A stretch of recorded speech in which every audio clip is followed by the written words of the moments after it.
First of all, I would like to thank MCA and Asli for inviting me to address this conference with the theme Malaysian Chinese at the Political Crossroads. Today's conference is somewhat different. I sense it's somewhat different. It appears to be somewhat charged.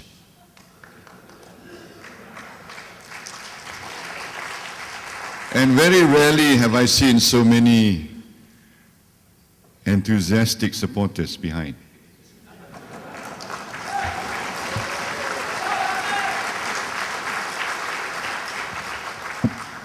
One of the reasons why today's conference is rather special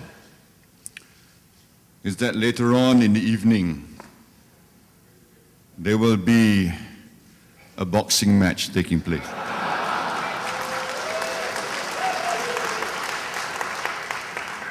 Dr. Chua Soy Lek is going into the ring with Lim Guan Eng. And as I can see from his speech, he is very well prepared.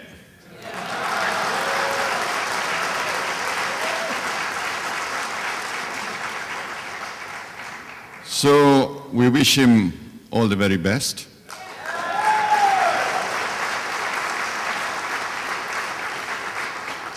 And as the boxing term goes, we hope that Dr. Chua will punch above his weight.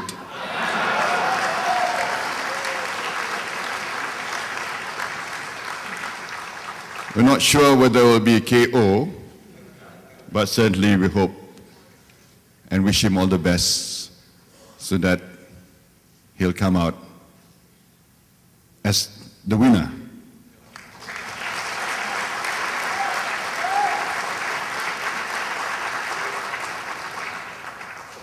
And being a winner or winners is all important for us. In a political democracy, it's not really a place for runner-up. People don't remember the second man on the moon. Very few people in this room, if any, can recall the second man who stepped on the moon. You can remember the name Neil Armstrong, but you don't remember the second man who stepped on the moon. Likewise, in our political system, it is first past the post, and it's all about forming a government.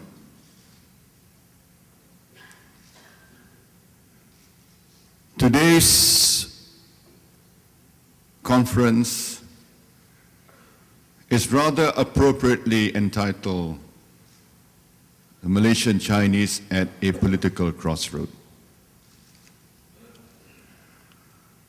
You have to decide what kind of Malaysia that you want. The future is in your hands. But we're not doing too badly. If you look at where we have come from,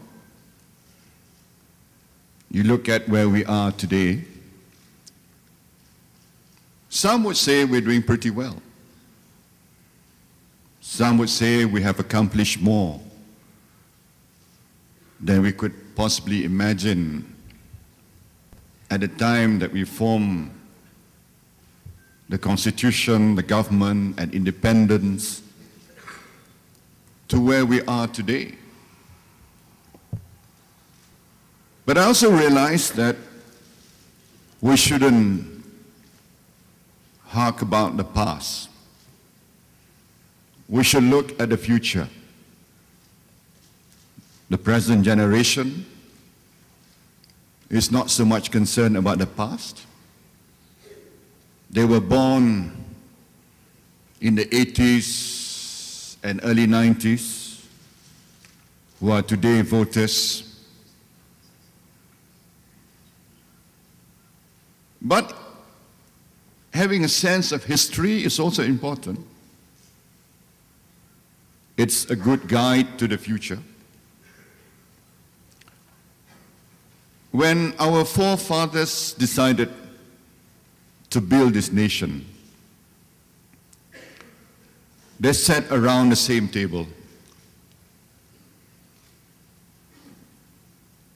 They decided that whatever it takes, they must make this nation work and succeed. The old alliance, led by our affable founding father, Tengku, the Chinese community represented by Tun Tan Cheng Lock, T.H. Tan and Tun Tan Siu Sin, and others, they worked out a constitution for Malaysia that was based on a sense of accommodation. It was based on a principle that we should not go alone. The Malays, through UMNO, decided that we could have ruled the country. UMNO could have ruled the country then. When we decided, our forefathers decided that's not the correct way. The way forward is for us to work together, to accommodate the interests of other communities. And we chose a unique path forward. We chose a policy of accommodation. We chose the policy of integration. We departed from the policies adopted by other Southeast Asian countries. They went for assimilation. We went for integration. We allowed the creation of vernacular schools. Today, the only country you find outside China which allows for Chinese schools is Malaysia.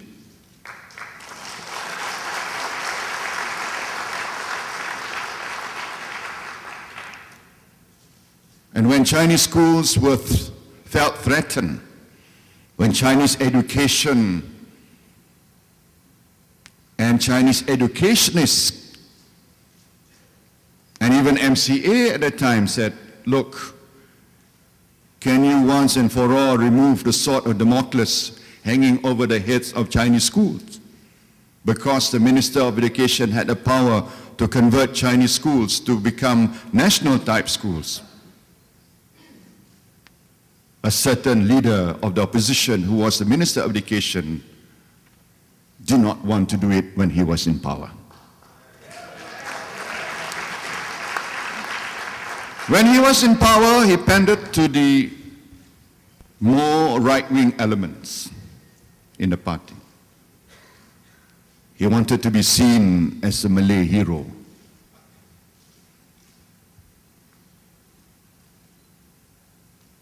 When I became Education Minister, I decided to take the political risk. I used my political capital to present an amendment to the Education Act. And in that act, I removed once and for all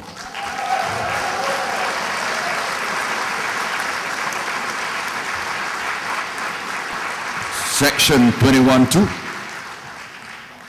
And today, it's not a question of whether the Chinese schools exist or not. The only question is to get more financial allocation, to get more teachers, to expand Chinese schools in new areas of growth. But the very existence of Chinese school is no longer in doubt. It is now an integral part of the national education system.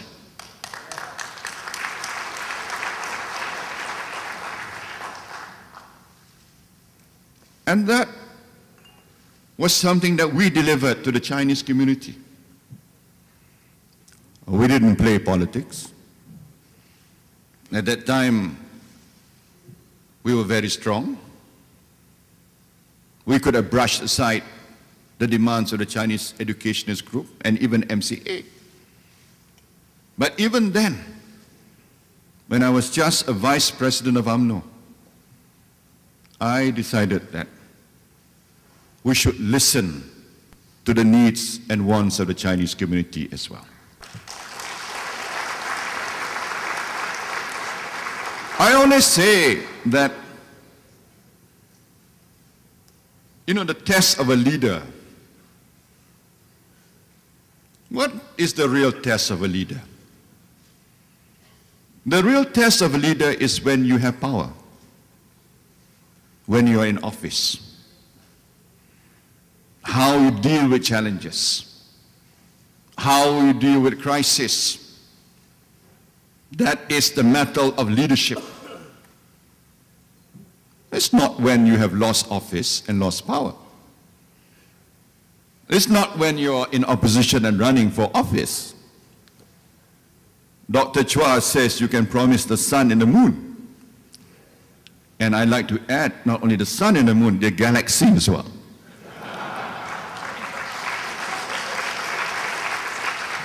That is the only weapon they have, but are we that naive to succumb to those sweet words or promises, even promises that are simply outrageous? Or are we more discerning than that? Are we more sensible than that? To see through it all that this is about politics. This is about going to Putrajaya and capturing Putrajaya at all cost, or borrowing from Dr. Chua's remarks.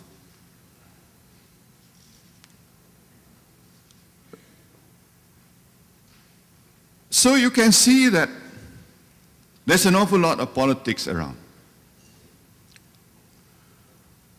Again, the mantle of leadership was tested during the Asian financial crisis. Who was the Minister of Finance at that time? Who wanted to borrow and surrender this country to IMF? Do you know what happened to President Suharto when he surrendered the country to IMF to dictate its domestic policies? They arranged a rather humiliating ceremony in which President Suharto, the late President Suharto, had to sign in front of Kam Desus, who was the managing director of IMF at that time. And when I saw the image, I told my friends, it reminded me of the capitulation to the Japanese during the Second World War. I said from that moment, that's the end for President Suharto. And that was the implication. when we work so hard to build this country, we face a crisis, we will never and should never surrender our sovereignty to others.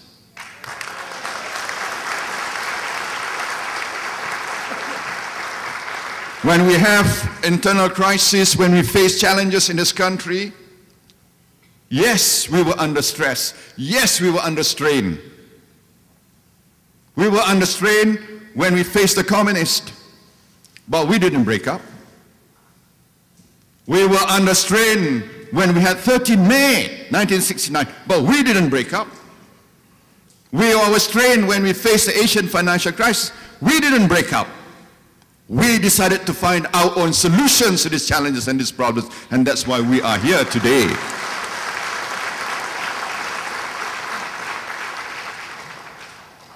And I'm confident, despite the challenges, despite all the brickbats thrown at us, openly, quietly, depan, very sensitive word, online, all these things thrown at us. I mean, you know they play politics. I mean, DAP plays politics to the 9th degree. I agree with Dr. Chua. We talk so much about multiracial country, multiracial party. But is DAP really a multiracial party? You ask the Malays in Penang, is DAP a multiracial party? They will say some words that not exactly the best of the English vocabulary. When they campaign, it's not they don't campaign about DAP multiracial. They do a kind of a whispering campaign. And we know when they whisper in the ears of the Chinese, they whisper something else. You know what they whisper. The people in front know what they whisper. The people at the back know what they whisper. They whisper something else. They play that card. And what about democracy? Are they so democratic? Where are the inconsistencies? There's so many. A party that claims it fights for democracy. The husband is Ketua Umum, whatever that means, not properly elected. They just had some people in the room and somebody suggested, they all raised their hands and that's it. The wife is the president. The daughter is the vice president. The deputy president is someone close. Is that democracy? If we try to do it, all hell will break loose. But why aren't people criticizing them? Why isn't the international media criticizing them? What about DAP? Are they really that democratic? What about PAS? Do you really believe they're so democratic? Then this two-party system, I don't want to infringe upon the exciting match that's going to take place this evening. But I've said this before, you want to talk about a two-party system. The opposition have to indicate their shadow cabinet today. We want to know the shadow cabinet. Until today, they cannot form a shadow cabinet.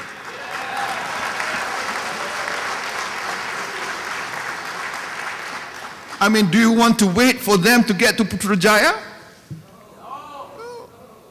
When in opposition, if it's a two-party system, you know the Westminster model, you know Conservatives and Labour. Labour has a shadow cabinet. If Conservatives is in opposition, they have a shadow cabinet. Today, they dare not. They do not know how, what to offer. What position to offer to Haji Hadi? Can you imagine where you put Haji Hadi?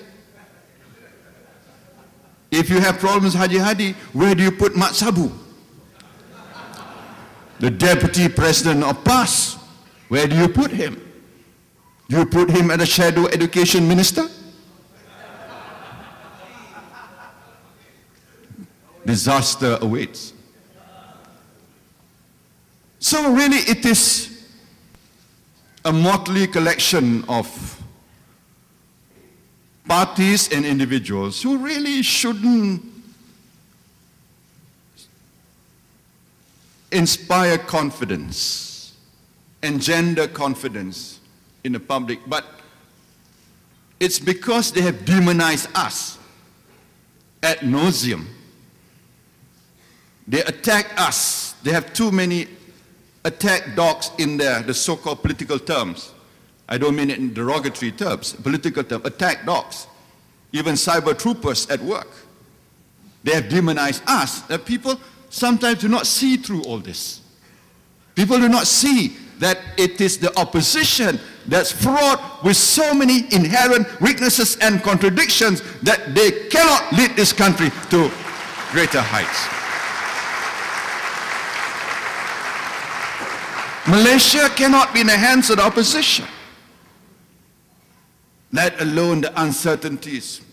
Dr. Chua mentioned about the theocratic Islamic state of PAS. Because in Islam, there is no real definition of Islamic state.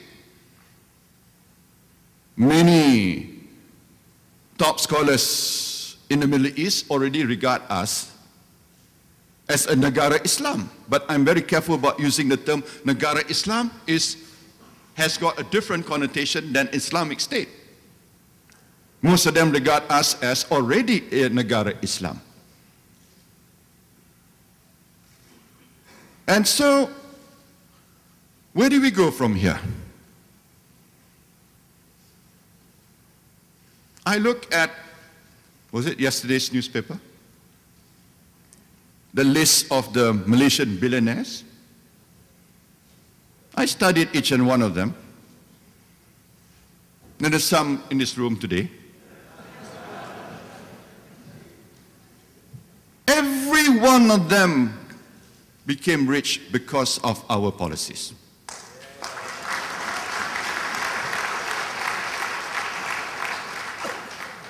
Either directly, because what they got, they didn't get contracts. They got concessions from the government.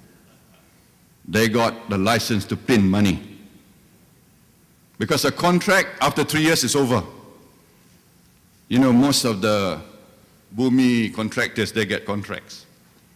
After 3 years, they still, come on, can you give me another one? I get that all the time. But the top billionaires got concessions. Almost indefinite concessions. Concessions to print money. Or even if they don't get concession, they happen to be at the right place at the right time.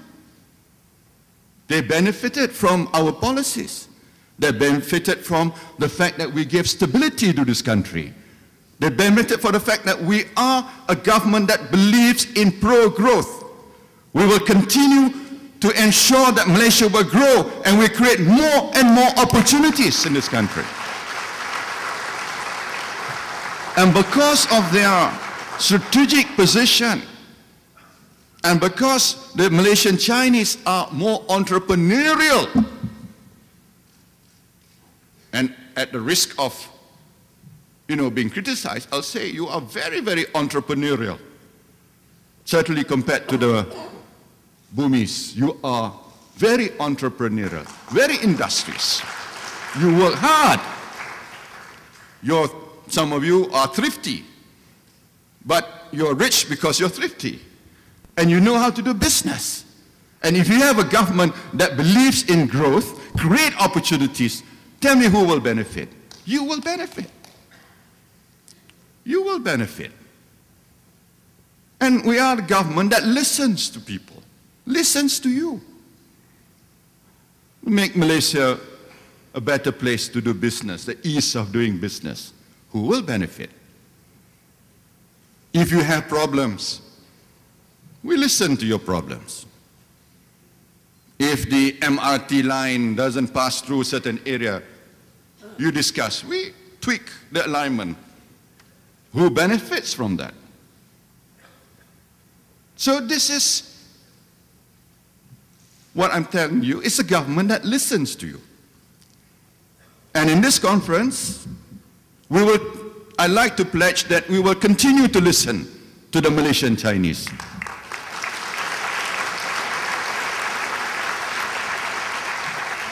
Provided what you demand is fair and reasonable.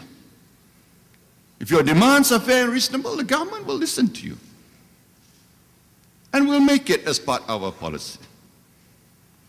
And we are a government that continues to change and reform. Transformasi is far better than reformasi. Reformasi is about demanding change, demonstrating in the streets, creating disorder, chaos. But transformasi is orderly, systematic, well-planned change for this country. And as a Chinese community, you cannot benefit if this country is in chaos. If this country is in a state of disorder, even uncertainty, don't talk about chaos, even the mere uncertainty, your shares will plummet. Tan Sri Lim Si Cheng will not be worth as much, I tell you. His shares will go down if we are uncertain about this country. But the fact that this country continues to grow, we can transform this country under the leadership of Barisan Nasional. And within that context, we try to be as fair as possible. And we are doing so. Just look at BRIM, Bantuan Rakyat Satu Malaysia. When we decided to BRIM, we said 3,000 and below household income, irrespective of race, religion, creed, or whatever it is, you deserve it, you get it. And I've seen for myself very old Chinese men and women coming out whom I've never seen before in my life. Suddenly they appear from the cupboard. They're getting the benefit. They open it. It happens to be around Chinese New Year. They look at it. It's like getting 500 ringgit ampao. Probably the biggest ampao they ever received. And the new president of SUPP told me that his website has never been more popular since we launched BRIM. People finding out whether they deserve it or not. BRIM we gave to all. The 100 ringgit for school children we give to all, including children studying in Sekolah Jenis Kebangsaan China. We gave to all. So the system is getting on the basis of needs of the population. But as I said, you have to be realistic about it, because we do need to ensure social justice in this country, so that the Burmese, forming the largest racial group in this country, will also find their position getting better. The Chinese, with 24.5% of the population, being industrious, being the entrepreneurs, also feel that there are more opportunities for them to advance in this country.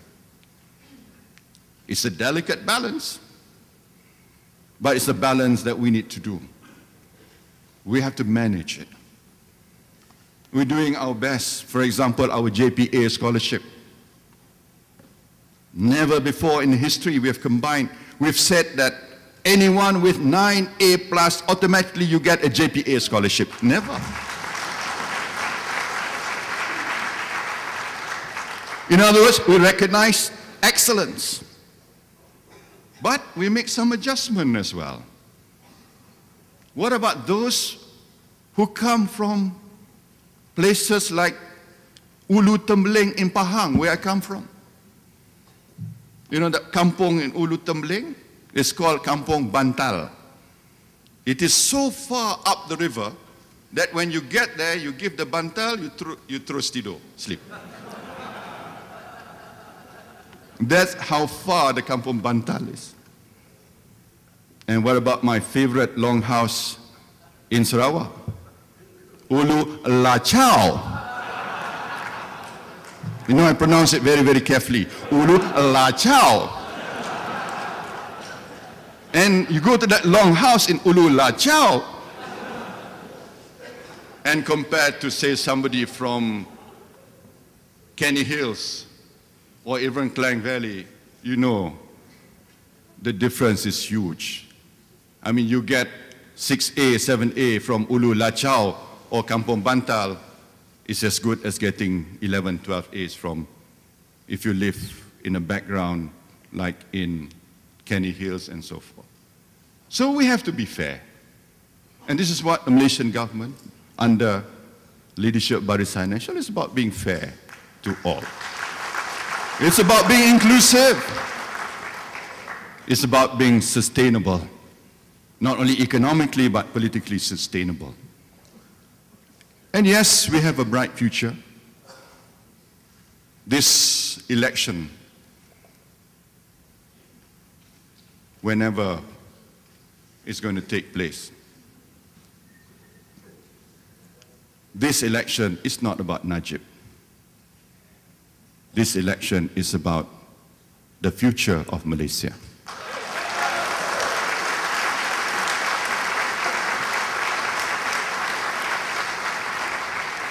And therefore, as the theme of this conference, we are at the political crossroads. The Malaysian Chinese as a political crossroad. All I can say to you all is, please make the right choice. You are at a crossroad, make the right turning. If you make the right turning, I'm confident that we will transform Malaysia. We will be in the forefront of nations. We will succeed in making Malaysia a fully developed, high-income nation that we can be proud of, in which all of us, Malays, Chinese, Indians, Karazhan, Iban, everyone will benefit. And Malaysia will be even stronger under Barisan Nasional. Let us, ladies and gentlemen, today's conference, I just want to leave three things with you. Number one, I want you to have a sense that I commend the contribution of the Chinese to this country, economically, education, as well as your political support all this while. Secondly, I want to tell you that I'm listening to you. I'm listening, and I'd like to do even more.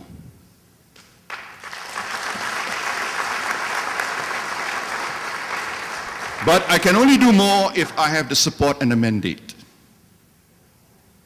I'm seeking the mandate of the people for the first time.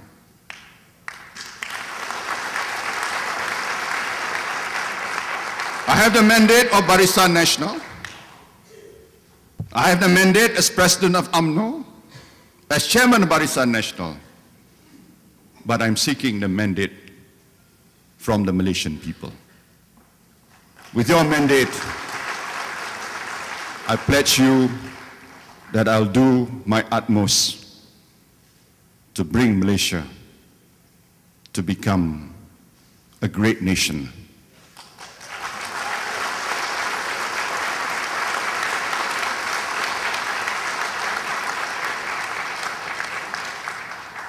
I wish Dr. Chua all the best. I can see from his speech that he's in a fighting mood. He's done his homework well.